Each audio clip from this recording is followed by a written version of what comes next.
आज इस वीडियो में बात हम लोग करेंगे हिंदी 100 अंक 12वीं कक्षा बिहार बोर्ड। तो आपको मालूम है कि हिंदी 100 अंक का जो किताब है उसमें दो भाग पढ़ना है।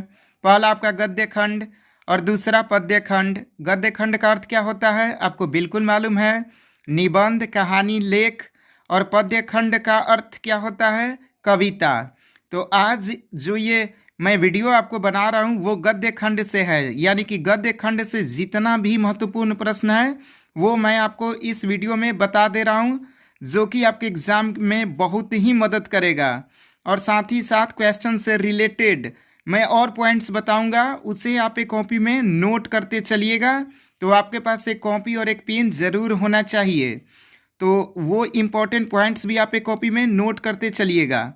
तो चलिए पहले क्वेश्चन की तरफ बढ़ते हैं। तो पहला आपका क्वेश्चन है कि बातचीत क्या है। एक एक क्वेश्चंस बहुत ही महत्वपूर्ण है आपके एग्जाम के लिए, इसलिए आप ज़रूर जितना भी मैं क्वेश्चंस बताऊंगा उसका रिवीजन आप एग्ज़ाम देने से पहले भी एक बार कर लीजिएगा। और आज तो आपका रिवीजन हो ही रहा है। तो बातचीत क्या है, तो आंसर आपका हो जाएगा ललित निबंध। बातचीत क्या है, ललित निबंध है। तो जब यह ललित निबंध हो गया आपका, तो निश्चित है कि निबंधकार का नाम जरूर आपका पूछेगा एग्जाम में कि बातचीत एक ललित निबंध है, तो निबंधकार का नाम, तो आंसर आपका हो जाएगा बालकृष्ण भट्ट जी। तो पहला आपका प्रश्न था कि बातचीत क्या है, तो एक ललित निबंध है, निबंधकार का नाम बालकृष्ण भट्ट। अब बालकृष्ण भट्ट जी से रिलेटेड कुछ इंपॉर्टेंट पॉइंट्स जो कि आप नोट कर लीजिए। सबसे पहले इनके जन्म की बात करें तो 23 जून 1844, ये नोट कर लीजिए पॉइंट, बिल्कुल आराम से आपको बिल्कुल समय मिलेगा नोट करने के लिए। तो बालकृष्ण भट्ट जी का जन्म 23 जून 1844, ठीक है, 1844, ये आप नोट कर लिए। अब दूसरा पॉइंट नोट कीजिएगा कि इनके पिताजी का नाम, तो बालकृष्ण भट्ट जी के पिताजी का नाम था बेनी प्रसाद भट्ट, ये भी आप नोट कर लीजिए। देखिए जन्म तो आप नोट कर लिए 23 जून 1844, पिताजी का नाम नोट कर लीजिएगा बेनी प्रसाद भट्ट, पिताजी का नाम बेनी प्रसाद भट्ट। तीसरा पॉइंट आप नोट कीजिएगा कि रॉबिन्सन क्रूसो ने 16 वर्ष के उपरांत किसके मुख से एक बात सुनी। वेरी वेरी इंपॉर्टेंट क्वेश्चन ये भी आपका है, देखिए ध्यान से सुनिएगा। रॉबिन्सन क्रूसो ने 16 वर्ष के उपरांत किसके मुख से एक बात सुनी, तो आंसर आपका हो जाएगा फ्राइडे। रॉबिन्सन क्रूसो ने 16 वर्ष के उपरांत किसके मुख से एक बात सुनी थी, तो आंसर आपका हो जाएगा फ्राइडे। तो ये कुछ इंपॉर्टेंट पॉइंट्स था जो मैंने आपको बताया। जन्म आप जान गए 23 जून 1844, पिताजी का नाम बेनी प्रसाद भट्ट, और रॉबिन्सन क्रूसो ने 16 वर्ष के उपरांत किसके मुख से एक बात सुनी, तो फ्राइडे के। अब दूसरा क्वेश्चन, दमयंती स्वयंवर किसकी रचना है। दमयंती स्वयंवर किसकी रचना है, तो आंसर आपका हो जाएगा बालकृष्ण भट्ट जी की। दूसरा क्वेश्चन वेरी वेरी इंपॉर्टेंट आपका है कि दमयंती स्वयंवर किसकी रचना है, तो बालकृष्ण भट्ट जी की।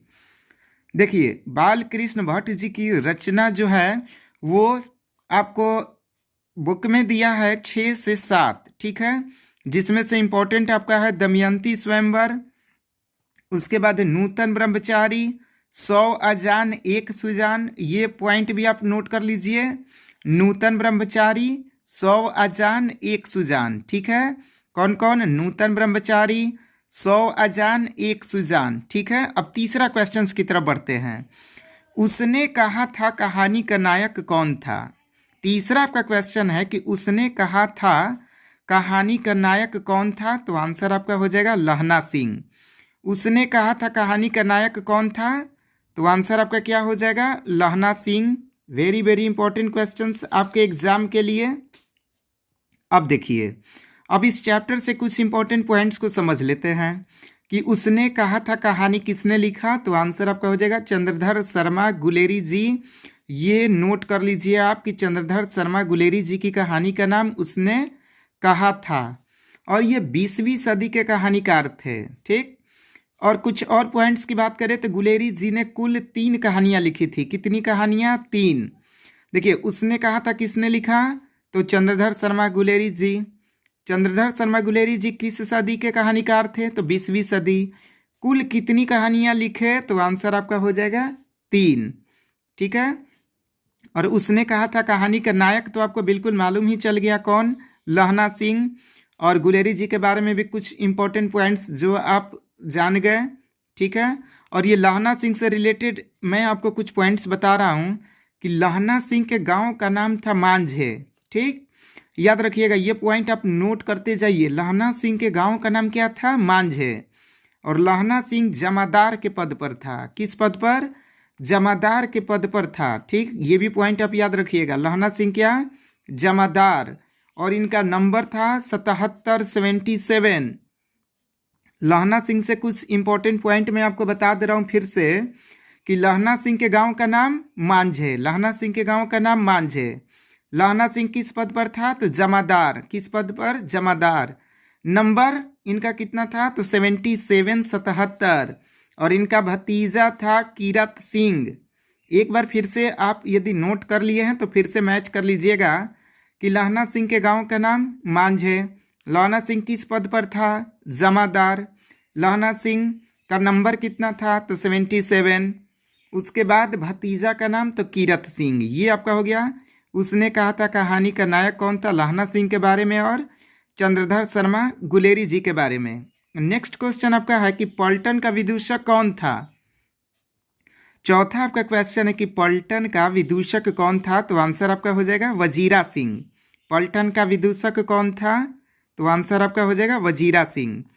नेक्स्ट क्वेश्चन पढ़ते हैं कि जयप्रकाश नारायण के बचपन का क्या नाम था?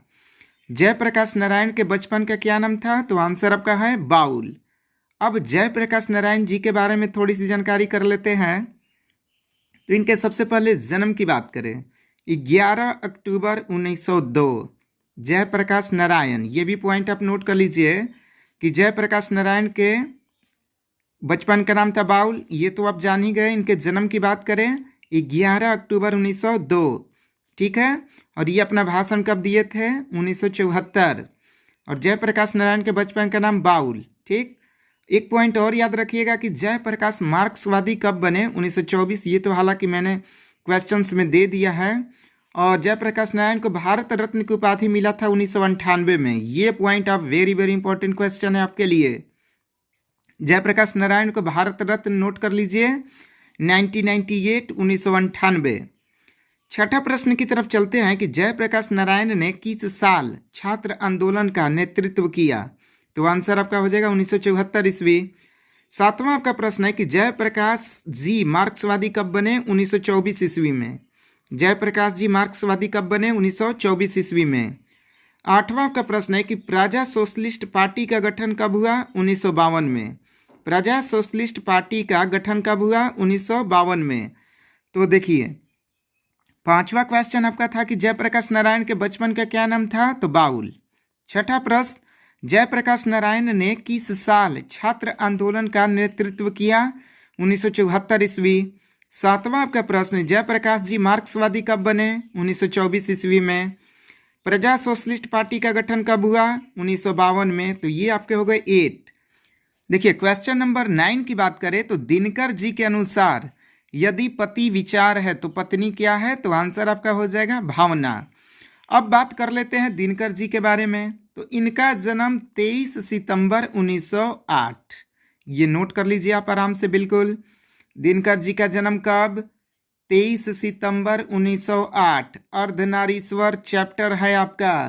रमधारी सिंह दिनकर जी के बारे में थोड़ी सी जानकारी कर लिया जाए तो रमधारी सिंह दिनकर जी ने अर्धनारीश्वर लिखा जो कि एक एकांकी है। वेरी वेरी इंपॉर्टेंट क्वेश्चन आपके लिए। रमधारी सिंह दिनकर जी अर्धनारीश्वर लिखे हैं जो कि क्या है? एक एकांकी है। रमधारी सिंह दिनकर जी का जन्म 23 सितंबर 1908।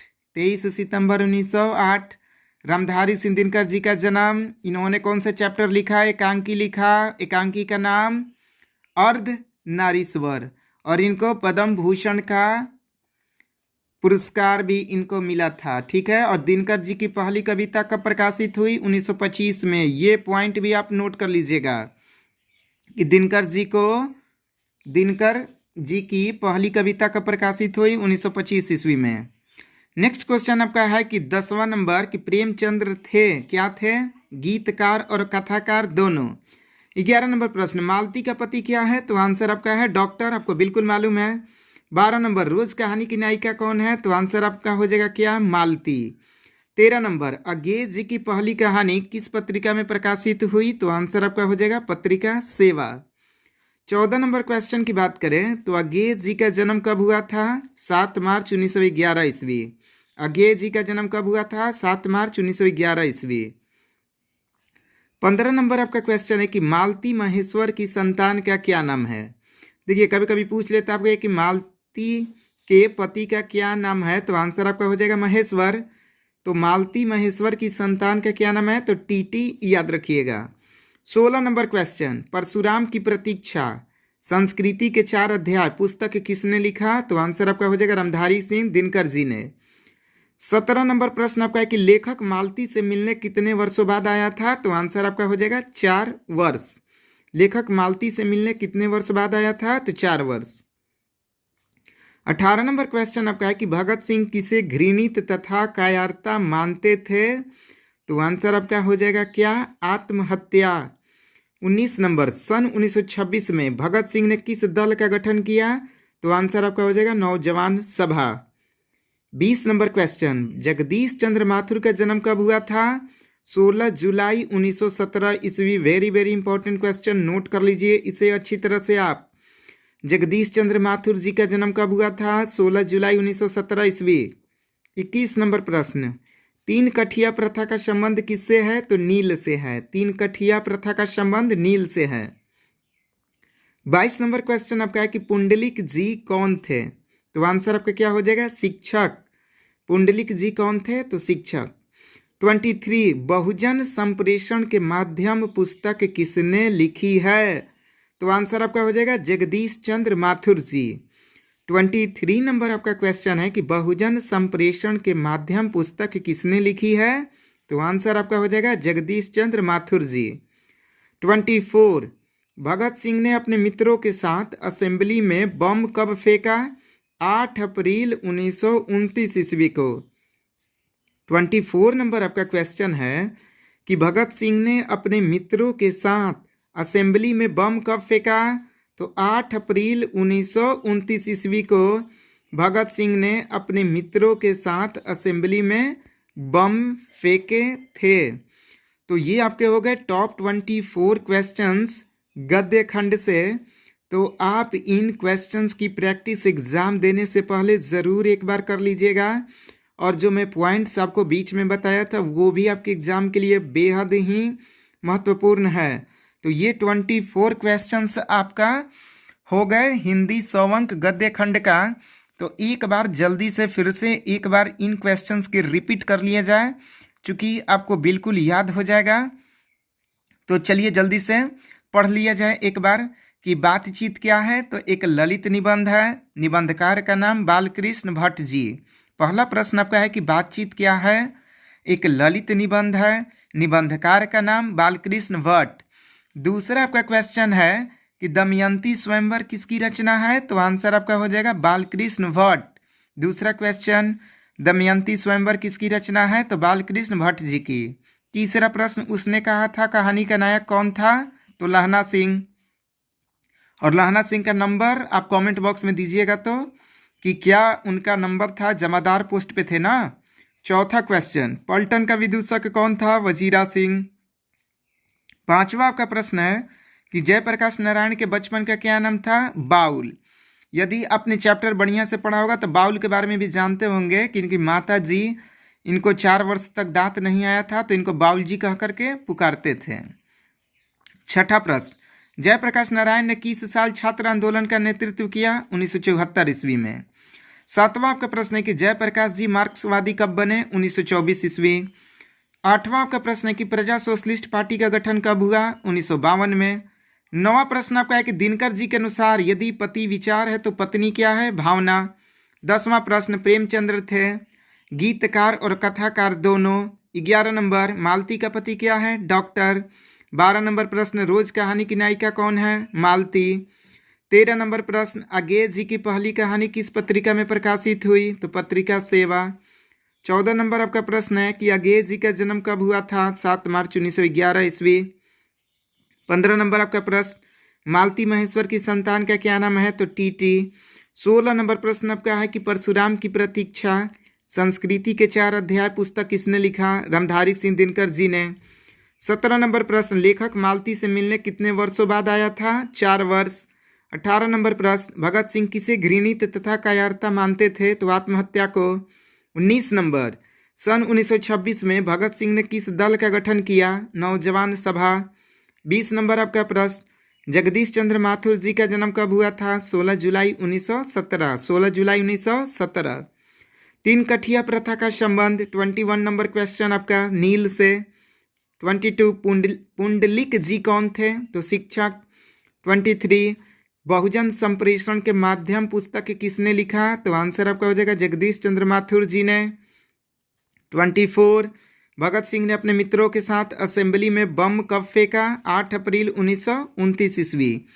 तो ये आपके हो गए टॉप 24 क्वेश्चंस आपका हिंदी 100 अंक 12वीं कक्षा बिहार बोर्ड गद्य खंड का 24 इंपॉर्टेंट क्वेश्चंस। इसे आप एक कॉपी में नोट कर लीजिएगा और एग्ज़ाम से पहले आप एक बार इन क्वेश्चंस का रिवीजन ज़रूर कर लीजिएगा और जब भी समय मिले तो दोस्तों में शेयर कर दीजिएगा। ओके, धन्यवाद।